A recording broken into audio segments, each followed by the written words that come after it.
अस्सलाम वालेकुम। Second year commerce business statistics हम यहाँ पे पढ़ रहे हैं और इसका हम चैप्टर नंबर 5 देख रहे हैं। चैप्टर नंबर 5 है इंडेक्स नंबर्स। इससे पहले लेक्चर में हमने पढ़ा construction of composite and price index numbers और उसके अंदर हमने देखा कि इसके दो मेथड्स होते हैं। मुख्तलिफ तरीक़ों से हम जब हमारे पास कंपोजिट प्राइस इंडेक्स मालूम करना हो तो हम दो मुख्तलिफ मेथड्स यूज़ करते हैं। पहला होता है सिंपल एग्रीगेटिव मेथड और सेकेंड होता है सिंपल एवरेज और relatives method. Simple aggregative method का हमने फिक्स बेस देख लिया था और आज के लेक्चर में हम पढ़ेंगे simple average of relatives method, जिसके अंदर हम फिक्स बेस की बात करेंगे। In this method, first of all, we calculate price relatives of each commodity and then find average of these relatives using either mean or median as an average. हम इसके अंदर जो कुछ भी हमें डाटा दिया हुआ होता है उसके सबसे पहले हम प्राइस रिलेटिव्स मालूम करते हैं। ठीक है, जब हम शुरू में किया था प्राइस रिलेटिव्स यानी कि करंट ईयर की प्राइस को डिवाइड कर देते हैं बेस ईयर की प्राइस से और उसको मल्टीप्लाई कर देते हैं 100 से। वही काम हम यहाँ पे करेंगे।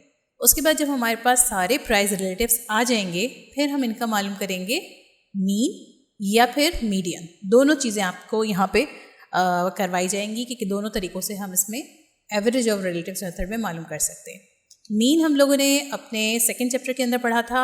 एवरेजेस के चैप्टर के अंदर मीन हम क्या करते हैं कि तमाम जो कुछ भी हमारे पास ऑब्टेन रिजल्ट्स होते हैं उन सबको ऐड करते हैं और नंबर ऑफ ऑब्जर्वेशन से डिवाइड कर देते हैं। यानी कि अगर 5 चीज़ें हैं, 5 नंबर्स हैं, उन सबको प्लस किया आपस में और डिवाइड कर दिया 5 से। ठीक है, इसी तरीके से मीडियन के बारे में भी हमने पढ़ा था एवरेजेस के चैप्टर के अंदर और वहाँ पे हमने देखा था कि मीडियन के अंदर हम बेसिकली देख रहे होते हैं मोस्ट मिडिल वैल्यू। ठीक है, हमने मीन मीडियन मोड 3 चीज़ें पढ़ी थी।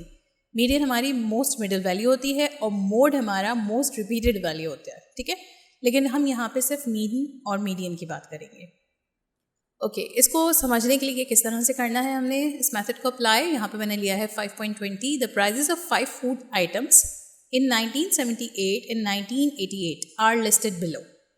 5 फूड आइटम्स हैं, 1978 की प्राइजेस आपको यहाँ पे देनी है और 1988 की प्राइजेस यहाँ पे आपको देनी है। ठीक है, ये फूड आइटम्स हैं meat, milk, eggs, bread, tea और इसकी प्राइजेस देखी जाए अगर 1978 में प्राइजेस थी ये 21.2, मीट की थी, मिल्क की 4 थी, एग्स की 6 थी।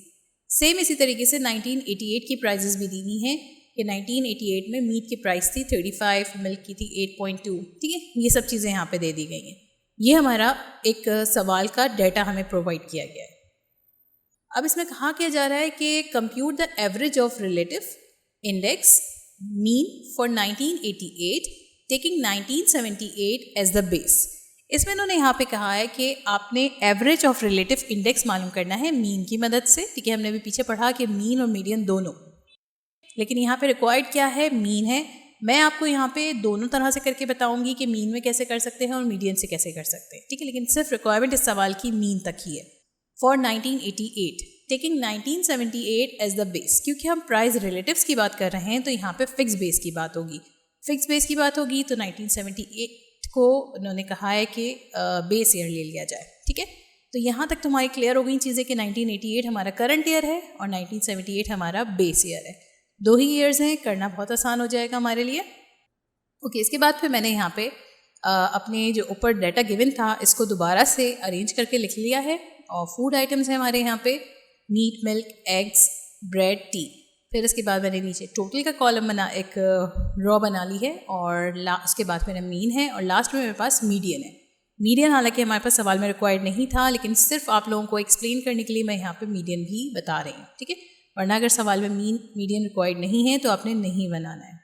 सवाल की तरफ चलते हैं। Price relative 1978 as the base हमने ले लिया और 1978 जब बेस होता है तो आप लोगों को याद होगा प्राइस रिलेटिव्स के अंदर हम करंट ईयर को डिवाइड कर रहे होते हैं बेस ईयर से, मल्टीप्लाई कर रहे होते हैं 100 से। करंट ईयर की प्राइस आपको सवाल के अंदर दी हुई है मीट की 21.2 और इसी को हम डिवाइड कर देंगे 21.2 से ही और मल्टीप्लाई कर देंगे 100 से। वैसे तो ये आप लोगों के लिए बहुत एक इजी से काम हो चुका है कि हमने करंट ईयर और बेस ईयर के अंदर डायरेक्टली हम सबको 100 लिखते चले जाते हैं, लेकिन यहाँ पे मैंने तमाम जितने भी स्टेप्स किए हैं वो सब चीज़ों को एक एक हर चीज़ करके दिखाई है। ठीक है, ताकि किसी भी किस्म की कोई कन्फ्यूजन आप लोगों को बाकी ना रहे। सेम ही काम मैंने मिल्क के साथ किया। मिल्क की प्राइस थी 4, करंट ईयर भी 1978 था, बेस ईयर भी 1978 था, दोनों 4 मल्टीप्लाई कर दिया 100 से कैंसिल हो गए, आंसर आ गया 100। फिर एक्स के ऊपर आए तो एक्स के ऊपर भी हमारे पास प्राइस गिवन थी 6 थी, करंट ईयर भी 6 था, बेस ईयर भी 6 था, दोनों को हमने डिवाइड किया, 6 कैंसिल हो गया, मल्टीप्लाई बाय 100 किया तो आंसर आ गया 100। नेक्स्ट हमारे पास था ब्रेड, और ब्रेड की प्राइस में यहाँ पे दी हुई थी 1.5, current year divide by base year करेंगे, 1.5 डिवाइड बाय 1.5 करेंगे और इसको मल्टीप्लाई कर देंगे 100 से। इस तरह से हमारे पास आंसर आ जाएगा इसका भी 100। ओके, नेक्स्ट हमारे पास था टी की प्राइस थी 3.25। 3.25 हमारा करंट ईयर भी 1978 है और बेस ईयर भी 1978 है, तो हमने 3.25 को डिवाइड कर देना है 3.25 से ही और फिर मल्टीप्लाई कर देना है इसको 100 से। इस तरह से दोनों को कैंसिल होके आंसर आ जाएगा 100। यहाँ तक तो हमारे सारे फूड आइटम्स के हमने प्राइस रिलेटिव्स निकाल लिए। अब इसको अगर टोटल कर लिया जाए तो ये 5 आइटम्स हैं, सबके आंसर 5 आए हैं। 500 हमारा यहाँ पे सिंपली टोटल आ जाएगा। अब क्योंकि मैंने बात करी मीन की, तो मीन के अंदर हम क्या करते हैं, जो हमारे पास गिवन डेटा होता है उस सबको हम ऐड करते हैं और फिर हम डिवाइड कर देते हैं नंबर ऑफ ऑब्जर्वेशंस। क्योंकि यहाँ पे 5 फूड आइटम्स हैं और हर किसी का प्राइस रिलेटिव 100 आया है, जो कि टोटल बन के हो गया है 500। तो सिंपली मैंने इस 500 को यूज़ किया। मैं यहाँ पे लिखूँगी 500 डिवाइडेड बाय 5। जब हम डिवाइड करेंगे 5 से तो आंसर आ जाएगा 100। इसके बाद फिर मीडियन की अगर बात की जाए तो मीडियन के अंदर हम कहते हैं कि मोस्ट मिडिल वैल्यू, यहाँ पे सारी ही वैल्यूज़ जो हैं वो 100 हैं, तो हम यहाँ पे 100 ही मोस्ट मिडिल वैल्यू, मीडियन भी यहाँ पे 100 ले लेंगे। ओके, इसके बाद ये हमारा प्राइस रिलेटिव हो गया, बेस ईयर और करंट ईयर सेम था जब। अब हम 1988 के ऊपर आए। 1988 में करंट ईयर की प्राइस है, अगर आप ऊपर कॉलम सवाल के अंदर देखें, 35 है मीट की प्राइस और बेस ईयर की प्राइस है 21.2।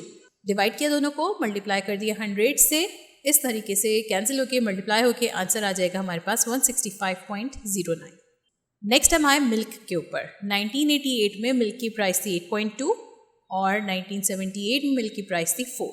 इसका मतलब 8.2 डिवाइडेड बाय 4 मल्टीप्लाई बाय 100 कर दिया और इन दोनों को कैंसिल कर देंगे, आंसर आ जाएगा 205। थर्ड हमारे पास फूड आइटम था एग्स। एग्स की प्राइस 1988 में थी 10.5 और बेस ईयर में थी यानी कि 1978 में 6। तो 10.5 डिवाइड बाय 6 मल्टीप्लाई बाय 100 कर दिया, इस तरह से आंसर आ गया हमारे पास 175। नेक्स्ट हम आ गए, अगला फूड आइटम था ब्रेड।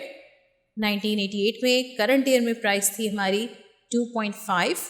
इसको हम डिवाइड कर देंगे बेस ईयर की प्राइस से यानी कि 1.5 से और फिर हम इसको मल्टीप्लाई कर देंगे 100 से।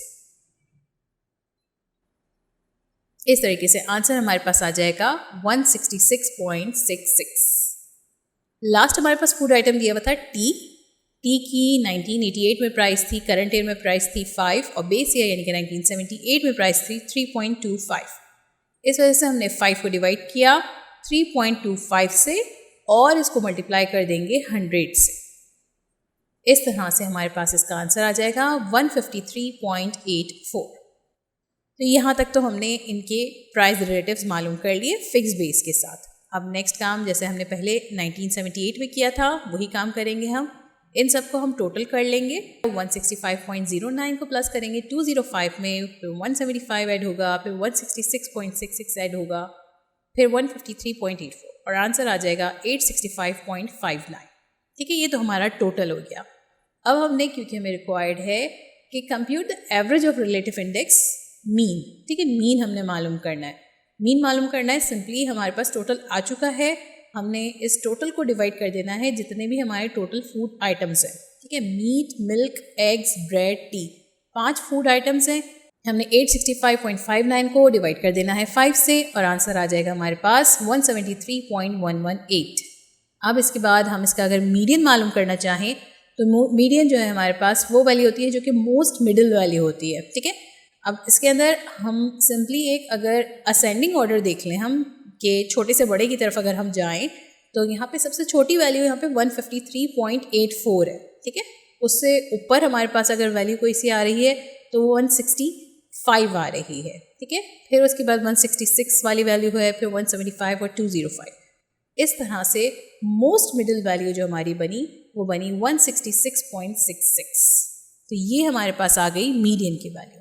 एक दफ़ा दोबारा बताती चलूँ कि मीडियन की वैल्यू आप लोगों के सवाल में रिक्वायर्ड नहीं थी, इसलिए इसका सवाल का जवाब आप लोगों ने बुक में ढूंढना नहीं है। आप लोगों का आंसर सिर्फ ये 100 और 173.118 है, यहीं पे आपने रुक जाना है। एक और चीज़, एक पॉइंट क्लियर करते चलेगा कि बहुत सारे जो है आंसर्स में हमारे पास पॉइंट के बाद थोड़ा सा फिगर चेंज आता है, ठीक है। उसमें घबराने की कोई बात नहीं है, कैलकुलेशंस का मसला होता है। अगर पॉइंट्स में फ़र्क आ रहा है तो कोई ऐसा बड़ा इशू नहीं है, इसका मतलब ये बिल्कुल नहीं है कि आपका सवाल का जवाब गलत आ रहा है, ठीक है, बिल्कुल सही किया है आपने।